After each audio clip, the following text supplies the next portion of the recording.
சாந்தி. அவ்யக்த சமிகை 4 जून 2026. बाबा சொல்லி கொடுக்குறாரு, सदा हर्षित रहने वालों का यादगार विष्णु के रूप में दिखाया है.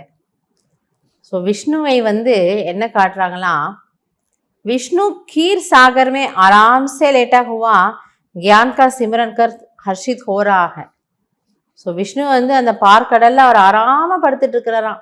எந்த ஒரு சஞ்சலமும் இல்லாமல், எந்த ஒரு குழப்பமும் இல்லாமல் அந்த நாகப்படுக்கை மேலே அவர் ரொம்ப மெதுவானா ரொம்ப ஈஸியாக ரொம்ப சந்தோஷமாக படுத்துட்டு இருக்கிறதாக கதையில் சொல்கிறாங்க. பாபா சொல்கிறாரு, ஸோ இது விஷ்ணுவினுடைய ஒரு நினைவு சின்னமாக காட்டுறாங்க. तो हर्षित रहने का साधन है ज्ञान का सिमरन. எனவே நாமும் முகமலர்ச்சியோடு இருக்க வேண்டும் என்றால் ஞான சிந்தனை செய்ய வேண்டும். जो जितना ज्ञान का सिमरन करते हैं वो उतना ही हर्षित रहते हैं.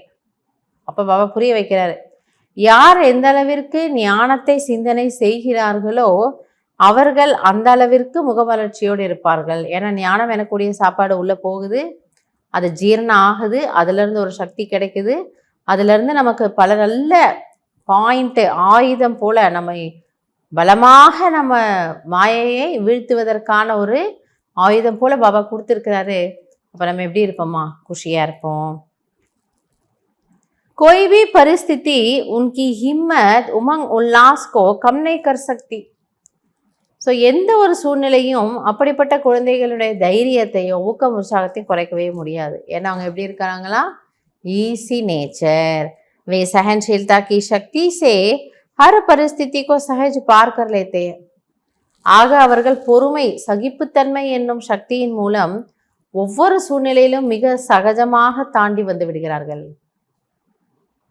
ஆக அவரோட முகத்தில் ஒரு வாட்டம், ஐயோ இப்படி ஆகிப்போச்சு, ஒரு சோகம் அல்லது ஒரு டென்ஷன் இது இல்லை. முகமலர்ச்சியோடு இருக்கிறாங்க. ஏன்னா அவங்க என்ன புரிஞ்சுக்கிட்டாங்களா? விஷ்ணுவை போல் நான் என்ன பண்ணுறேன், ஆராம்சே இருக்கணும்னா நான் ஞான சிந்தனை செய்யக்கூடிய பழக்கத்தை நான் எனக்குள் ஏற்படுத்தி கொள்கிறேன். அதுதான் அப்படி காட்டியிருக்காங்க.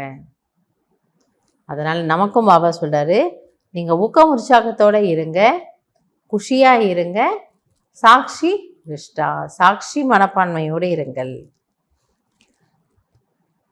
நல்லது.